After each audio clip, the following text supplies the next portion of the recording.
Well,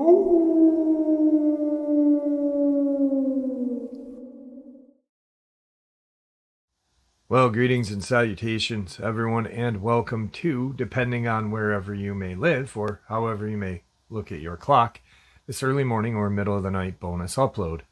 Before we jump into it, a couple links. As many of you know, I rely on Patreon, PayPal, channel membership, and the merch to help the channel to continue to grow and go. Links to Patreon, PayPal, and channel membership is in the description below. Merch displayed directly under the video. Also, Dogman Frightening Encounters, Volume 1 through 3, the audiobook versions. They were written and researched by Tom Lyons, narrated and produced by me, Jeff Nadolny. Those audiobooks are available on Audible, Amazon, and iTunes, links to which are also in the description as well. And finally, last but definitely not least, if you'd really like to help support the channel to continue to grow and go, simply subscribe. It does not cost you a cent. Click the like button, takes half a second. If you don't want to miss out on any of the informative uploads I put out daily, click that bell icon, and folks, please leave a comment. Why? Well, because all of these things really do help the channel to continue to grow and go. And yes, folks, they definitely do matter.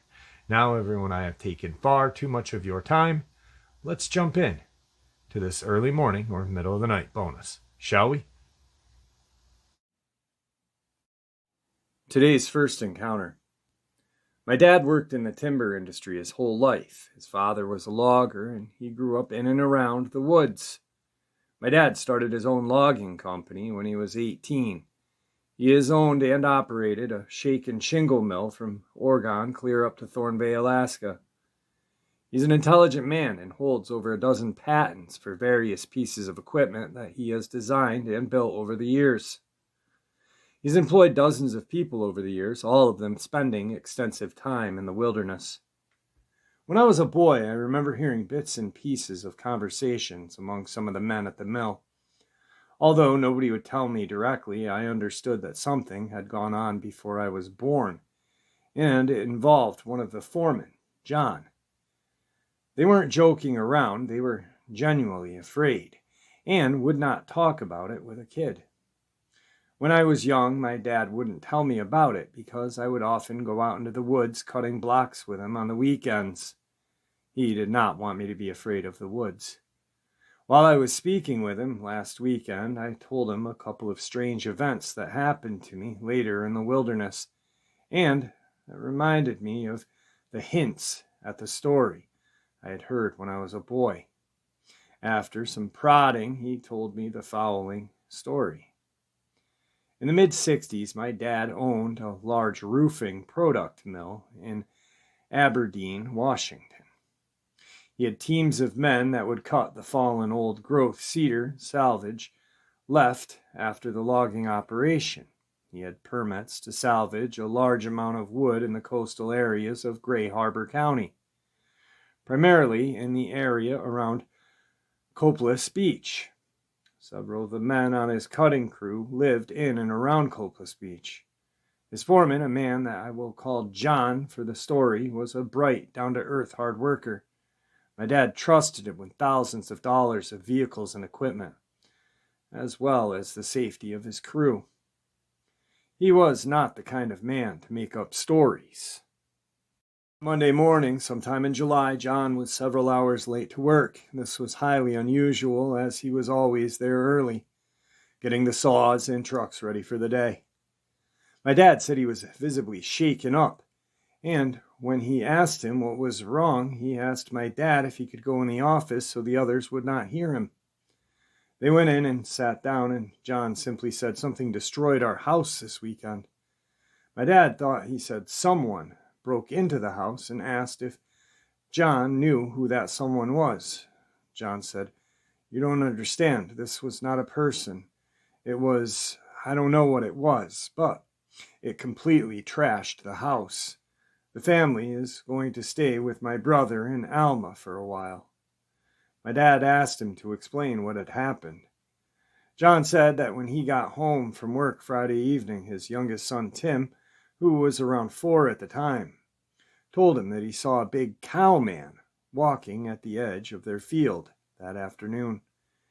He thought the boy meant cowboy because some of his neighbors wore cowboy hats when they were out in the sun. He asked him if the man was wearing a cowboy hat, and the boy said, "No, Daddy. He is a cowman, furry and stinky like the cows."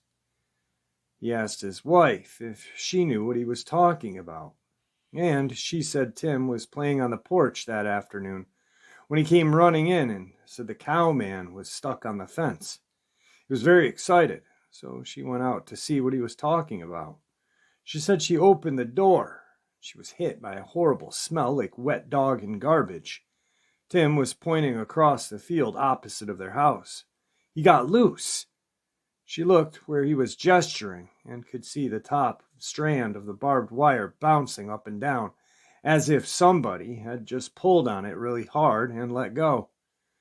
She did not see the cowman and noticed nothing out of the ordinary except for that smell. She told Tim to come inside and play for the rest of the day. She felt uneasy and a little scared. Their older son, John Jr., who was 12 at the time, was at a friend's house and walked home a short while after Tim had seen the cowman. He told her somebody had followed him home, walking in the woods right off the side of the road. He never saw who it was. They never left the woods, but he said it was a very large man. He would hear large sticks cracking, and footsteps were very heavy. Once he got to the driveway of their house, where the woods stopped at the field, where his brother had his sighting. The footsteps stopped, and John Jr. never saw anything. He was pretty shaken up by the event and wanted his dad to go out to the woods and check it out with him. Later that evening, John strapped on his .357 and took his older son into the field to have a look. They first walked to the area where the cowman was supposedly stuck on the fence, and walked down the fence line looking for anything. They came across this large clump of long reddish-brown hair tangled on the top strand of the barbed wire. He tried to pull it off, but it was really tangled up. So he pulled out his buck knife and sawed it off. He said the hair was over a foot long, really coarse and stringy. There appeared to be a bit of flesh matted in the clump, and the top wire was pulled loose from one of the posts. Whatever was hung up on the fence was very large. He handed the hair to his son to hold, and they climbed through the fence and walked toward the woods. He said he was looking for any sign of track on the ground. The hair kind of looked like it was from a horse's mane or tail. The ground was solid, grassy field. There were no hoof prints or any kind of tracks that he could see. The edge of the woods began about 10 feet from the fence line. They entered on a small game trail that deer frequented. It was around 8 at night, and the woods were getting fairly dark. They walked for a ways and soon began to smell the rotten garbage, wet dog odor his wife had reported. John said that he had got the feeling like they were being watched. The hair on the back of his neck was standing up. He told his son that they should head back before it got really dark. The boy agreed. As they began walking back out, they could hear heavy footsteps off to their left. They stopped. The footsteps stopped. They walked on nearly to the clearing, and John whispered to his son, "Run like hell to the house," on the count of 3. John Jr. nodded, and John whispered 1, 2, 3. Gave his son a push on the back to get him started, then spun around and raced off the trail in the opposite direction toward the footsteps with his gun drawn. Off the trail, the underbrush was dense with fern and brush. He had a hard time making any headway, but as he got closer, he could hear it moving away from him deeper into the woods. At this time, he told my dad that he thought it was a vagrant camping out in the woods and possibly scoping houses out to rob at night. John was a big man and capable of taking care of himself in most any situation, and he had a large caliber handgun, so he wasn't too worried about confronting a vagrant in the woods. He was a few yards off the trail in a deep brush when he heard the movement stop just ahead of him. He stopped to look and listen and thought he saw movement by a large tree, like someone was trying to hide. He leveled his gun and said, Come out nice and slow, or I swear to God I'll come back there and shoot you." It was silent for a moment, and then he caught movement out of the corner of his eye, spun around to his right for a better look. He said it looked like a huge bear moving through the brush. He could only see bits through the dense ferns, but it was moving quietly away from the tree on 4 legs. It was about 15 feet away from him. At first he thought it was a bear, and then suddenly he saw a huge hairy arm with a human-like hand reach out of the brush and grab a small alder tree. The tree was about 4 inches in diameter, and it grabbed a hold of it about 5 feet up. He said it happened so fast it was a blur, but the thing pulled itself upright out of the brush holding the tree and stood on 2 legs, turning its upper body to glare at John. It was enormous. He could not believe how bulky it was. He said it was well over 7 feet and at least half that big through the chest.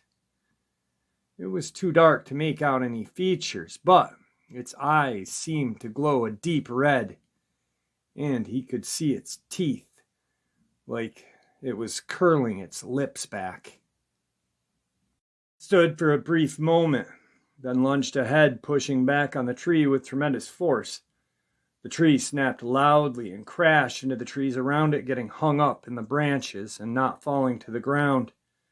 It then disappeared into the deep brush with frightening speed, sounding like a bulldozer with no engine sounds.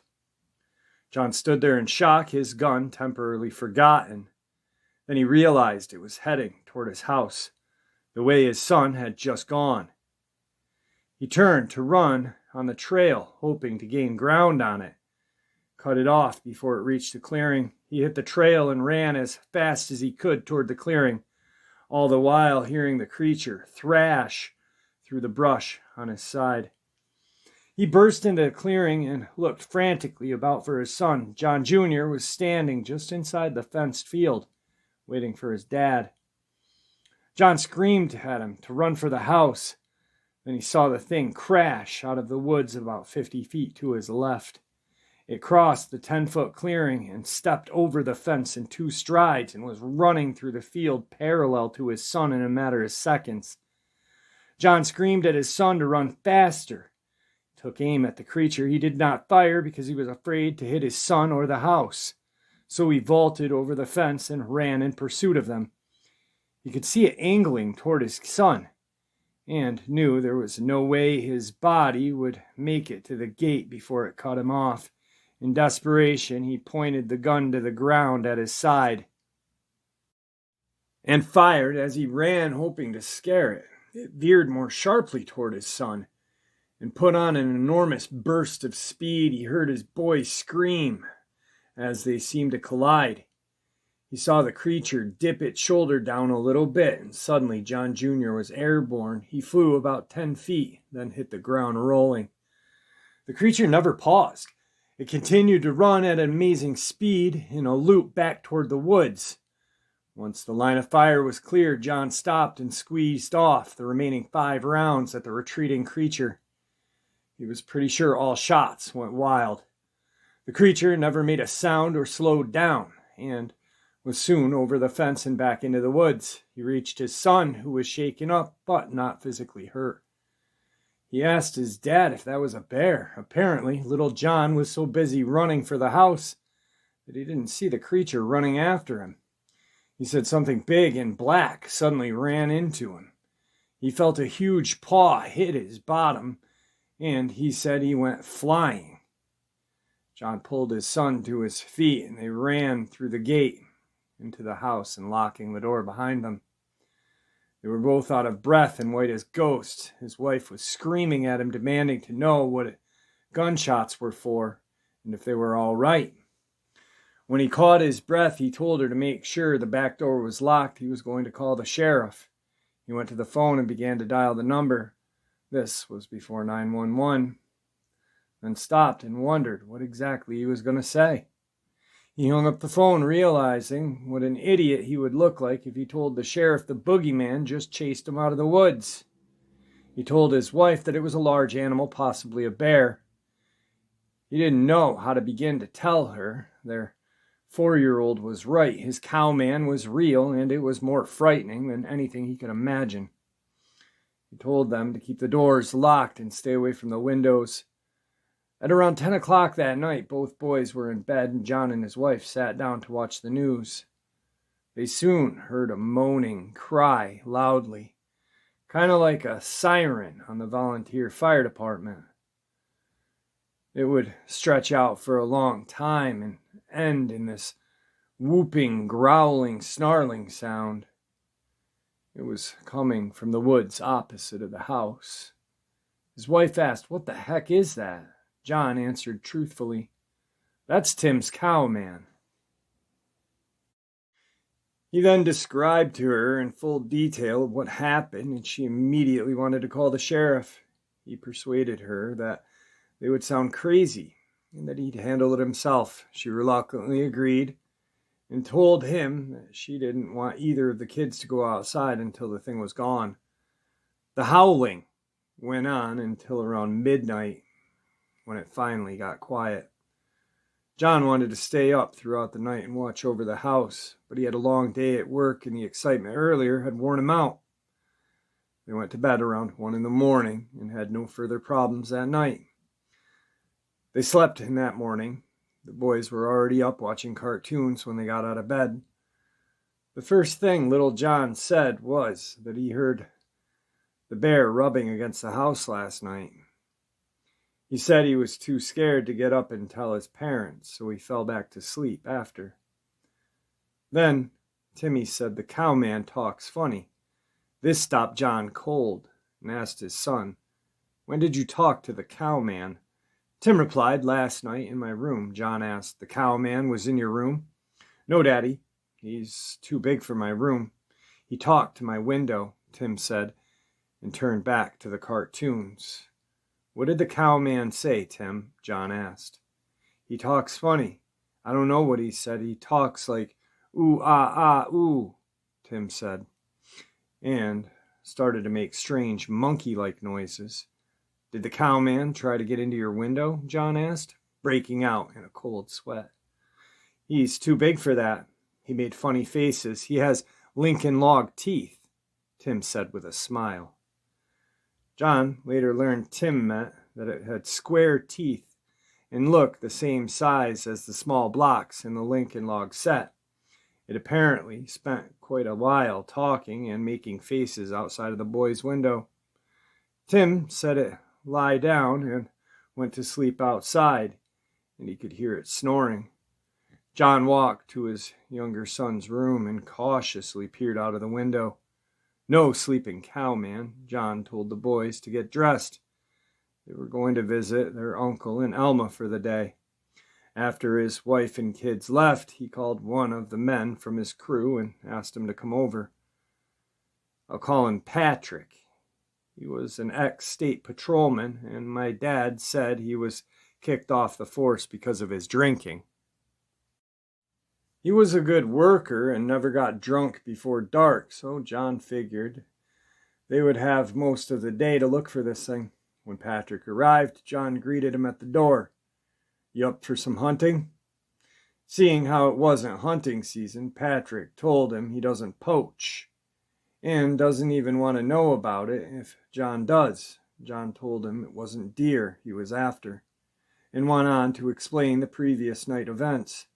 Patrick didn't really believe him, but he could see that John was sincere and still shook up. John had his pistol and a bolt-action .30-06. Patrick had a .38 in his car, and John loaned him a 12-gauge. They first circled the house looking for any signs of the nocturnal visitor. At the back of the house, there was a big spot for a garden hose, and it always leaked. There was a patch of ground, worn bare grass under it. It had turned to mud. In the center of the mud, there was a huge, clear imprint of what looked like a bare human foot. John said it was at least 18 inches long and very wide. It was so clear that he had gotten the feeling that they were on purpose. They found no other prints around the home. In place in the woods or field where a track could be made, the creatures seemed to avoid him. Off to the side of the track in the mud were 4 straight lines, about 8 inches long. He said it looked like someone had raked their fingers through the mud. When they circled around the side of the house and got to Timmy's window, they saw what it was for. Above the top of the window, a good 7 feet up, there were 4 muddy streaks, and on the window itself were a dozen of large, muddy fingerprints. The glass wasn't cracked or broken, just smeared with mud. By this time, Patrick was fast becoming convinced something strange had indeed happened the night before. Before going out into the woods, John wanted to feed the family's pigs. They had 2 of them, apparently fairly young, weighing around 40 pounds each. The pig pen was about 100 yards away from the house behind an old barn. As they got closer, John became concerned because they couldn't hear them making any noise. Usually they squeal like crazy when they know their food is coming. But this morning it was completely silent. They rounded the corner and the pen was empty. No sign of damage or struggle. The pigs were just gone. They searched the barn but found nothing out of place, so they decided to hit the woods and try to kill this thing. They entered on the same trail John and John Jr. had used before. John showed Patrick the broken fence wire and told him about the hare. It was a bright summer morning. John was surprised at the difference from the previous evening. The night before had been still and silent. Now the woods were alive with birds and small animals. He showed Patrick the broken tree, and they followed the creature's trail and found several more large trees twisted and broken. They could see large, faint impressions of footprints where the ground was soft. They followed the deer trail further into the woods and encountered nothing unusual. By noon, they were both getting hungry, so they hiked back to the house for lunch. They spent the rest of the day poking around, but saw nothing out of the ordinary. Just before dark, his wife and kids drove up. He and Patrick were sitting on the porch with their guns, watching the woods. His wife asked if they had seen anything. John told her about the footprint in the mud and the mud on the window. Patrick had retrieved a pint of booze from his car and was well on his way to getting smashed. John decided he didn't want a frightened drunk with a gun around his family, so he suggested Patrick could go home. Nothing was going to happen anyway. Patrick agreed and drove off. John continued to watch the woods. His wife brought out a plate of food and a Coleman lantern and a flashlight. He told her he would stay out here and watch the house through the night. Before they went to bed, he went into their bedroom with the help from his wife, pushed the king-size bed as far from the window as they could. They agreed that his wife and kids would all sleep in that bed for the night, and he would keep watch around the house. She had grown up hunting and knew how to handle a gun as good as him, so she insisted on keeping the shotgun in the room with them. He agreed after making her promise to ask for a name before shooting anything. If it replied John, please don't shoot it. There was a full moon that night, and John could see across the field and into the inky dark woods. The night air was filled with the sound of 1,000 crickets, and the pond behind the house was full of croaking frog. As the moon rose higher, clumps of weeds in the field began casting sinister shadows, and before long John was seeing big hairy creatures sneaking up on him. He stood up, lit a cigarette, trying to shake the fear and concentrate on the task at hand. As he smoked, he wandered to the end of the porch and stood looking at the darkened barn. Something was different, but he couldn't quite place it. The front of the barn, facing the house, was open, and the moonlight was hitting it from the side, casting the interior in deep shadows. He stood watching the black opening as he finished his smoke, thinking about the missing pigs. He then realized what was wrong. All the crickets and frogs had gone silent. It was quiet as the inside of a mausoleum at night. He could hear the minute shrill buzz of his own nervous system. As he turned to walk back to his chair, he thought he saw movement in the barn. He looked intently at the opening and could make out nothing. Then he turned his head a bit to the side and saw what looked like two red eyes hovering about 8 feet off the ground. He couldn't see them if he looked straight at them, but when he averted his eyes just a little, they became clear. They were a deep, burning, coal red, almost invisible in the dark. Every few seconds, they would disappear when the creature blinked. His heart began thudding in his chest, and he waited for it to leave the barn as he approached the house. He slowly backed to his chair, never looking away, and picked up his .30-06. He walked back to the end of the porch and watched and waited. He stood looking at the blinking red eyes for what seemed like hours, and then the eyes blinked out and never came back. He watched intently, but could see no movement. He thought for a moment, then grabbed the flashlight and shined it at the barn. The flashlight was far too small to penetrate the darkness of the barn from that distance. He had to get closer. He was none too keen about leaving the relatively safety of the porch and confronting the glowing-eyed monster in his barn, but he was damned if he was going to live in fear in his own home. He left the porch and began slowly working his way toward the barn, taking his time. Building his courage up, he got closer and could see no movement. It had gone further into the dark. He got within 20 feet of the opening, and his flashlight would now penetrate the gloom of the barn. He moved the feeble beam of light over the contents of the barn, an old tractor, an old pickup, boxes and buckets. Too many places for something to hide, even something big. He cautiously walked closer, now shining the flashlight down the barrel of his rifle. He stopped at the entrance, shined the light all over. Searching the corners and under the vehicles, he stepped into the barn, every sense straining for sound or movement.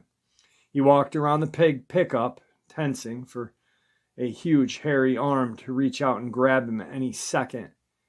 He made his way clear to the rear of the barn without seeing anything and slowly turned around to leave. He felt both relieved not to have encountered it in the dark barn and frightened, that somewhat confused about where it could have gone. As he was walking out, he glanced at the wide stairs leading up into the hayloft and froze. He knew with complete certainty that it had climbed those stairs and was waiting for him to walk out under the hayloft and jump down upon him. He couldn't move. He was literally frozen in fear. He swore he could hear the floorboard softly creak above him as the enormous weight edged stealthily closer to the edge.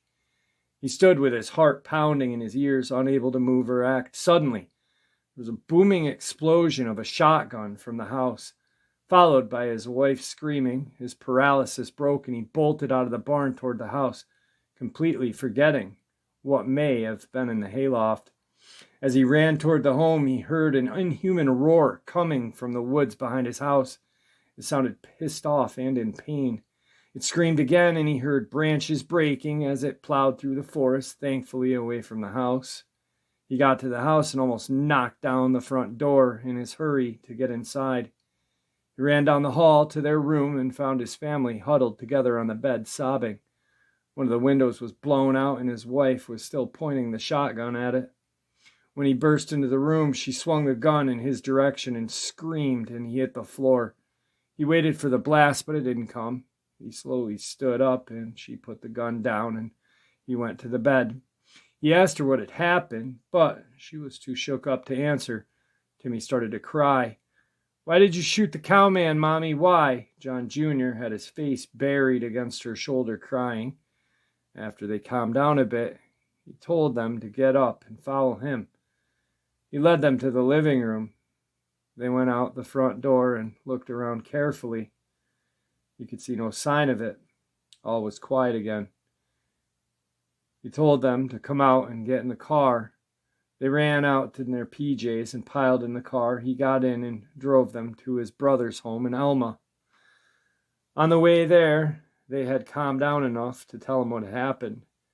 She said a couple of hours after they went to bed, she finally dozed off. She was awakened by Timmy talking to someone and this bizarre clicking, chirping sound. Timmy was not in the bed. He was standing in front of one of the windows. The moonlight was shining through both windows, illuminating the room pretty good. But there was a large shadow like a tree obscuring the window in front of Timmy. She knew there were no trees close enough to cast a shadow. She told him to get away from the window. "Mommy, listen. The cowman can sound like a bird," Timmy said, pointing excitedly at the window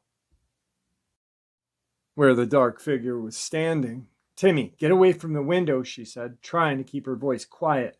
Right after she spoke, the noises from outside changed. It went from a soft chirping to a strange gibbering, almost like a human speech, with the occasional pig-like snort thrown in. At this time, little John woke up and said, "What is that?" rather loudly. This seemed to incite the creature, and it hit the side of the house with its fist hard enough for the wall to tremble. At this, little John screamed, and Tim yelled, "Quiet! You're going to scare him away." She yelled at Tim to get away from the window again and reached up on the headboard and grabbed the shotgun. She got out of bed and started toward Tim. The creature leaned down and looked straight in at the window at her. She screamed, raised the shotgun, afraid to shoot because of her son. It was too close. She started forward to grab Tim, and there was an explosion of glass. A gigantic, hairy arm with claws reached through the window toward her son. She screamed again and fired over Tim's head, blowing out the rest of the window, hitting the creature with double-aught buck. It jerked backward out the window and disappeared in the dark. A few seconds later, she heard it screaming in the woods. "It was trying to get Tim. It was trying to grab my baby." She started crying again. He comforted her as best as he could while he was driving. They stayed the rest of the night and the following night at his brother's home. He told his brother about what had happened, but you could see he didn't really believe him. He agreed to ride back to John's house with him early Monday morning before work. They had left the front door open in their haste to leave, and he was afraid animals or vandals would have gotten into their house. When they arrived, the house looked like a tornado had gone through it. The couch was upside down. They had a very large, heavy console TV that apparently had been thrown across the room, lying in a spray of broken glass. The kitchen was trashed, the refrigerator knocked over, food everywhere. The doors to both the boys' rooms were left closed. The rooms were untouched. Same as the bathroom. The master bedroom was torn apart, the pillows ripped up, feathers everywhere. The chest of drawers was knocked over, and the large mirror smashed. John's brother looked around in awe and said, "You better call the police." John looked at him and said, "Tell him what? A creature destroyed my house?" They left and closed the front door this time and drove to Dad's mill in Aberdeen. John's brother waited in the car while John went in and told this to my dad. After he was done, my dad said, "Well, let's go have a look at it then." They drove back to the house. John showed my dad the damage. He pulled the clump of hair from his shirt pocket and let my dad look at it. As they walked through the house surveying the damage, my dad pointed out the cracks in the ceiling where it apparently stood up and hit its head. John told my dad that they couldn't live there anymore. Even if the creature was gone, they would always be afraid. Their homeowner's insurance wouldn't cover the damage. The adjuster claimed that John must have done it in a drunken rage. My dad helped them find a place in Aberdeen and gave them a loan for new furniture and stuff. The house was eventually fixed up and sold, and my dad never heard about another problem there. A few observations about this encounter. My dad lost contact with John and his family in the mid-'80s. They moved out of state, and my dad hasn't heard from him since.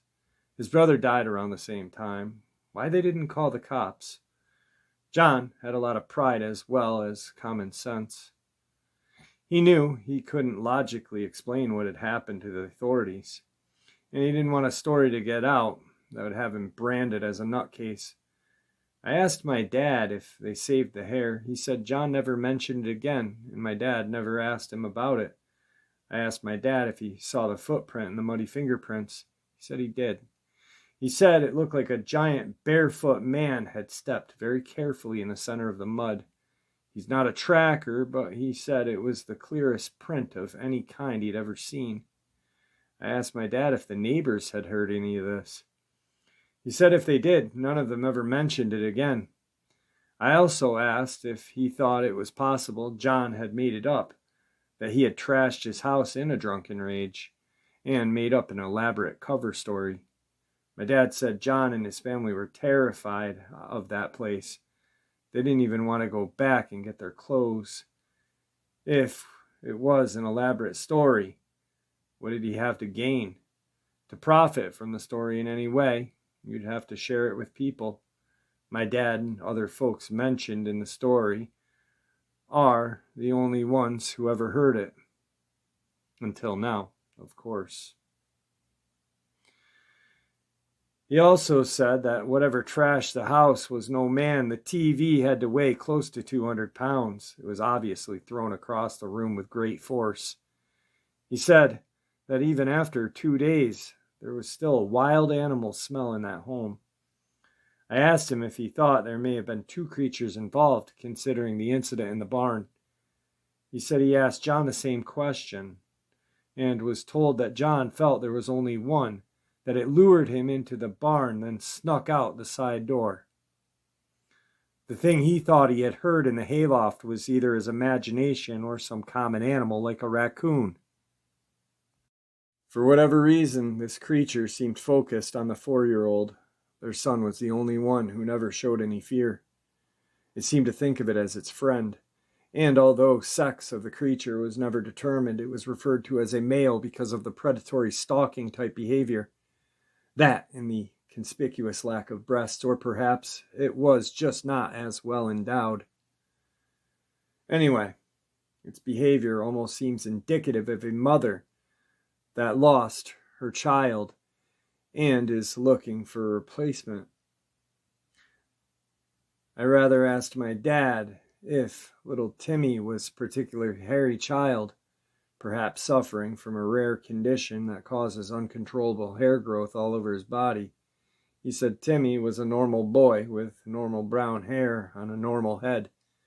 I didn't ask if Timmy regularly reeked of rotten garbage or wet dog. Didn't seem polite for the conversation. He told me of another possible creature encounter he and his crew had in the woods around Gray Harbor. None of them are quite as tantalizing as the cowman story, but interesting nonetheless. Well, there you have it, folks. This early morning, middle of the night bonus upload. I hope you all enjoyed it as much as I enjoyed sharing it with you. I'd like to thank you all for supporting the channel. It is your support that keeps this channel growing and going, and what gives people a place and a chance to share their experiences and theories judgment-free. Simply treated with the respect that we all deserve. Thank you. Everyone, please stay safe, happy, healthy, and ever vigilant, keeping an eye on our children, pets, family, and friends. These creatures are real. They are out there and dangerous. Share this information with those you love and care about, and it may just help save their lives someday. Till next time, never stop asking questions, never stop searching for the truth, and God bless.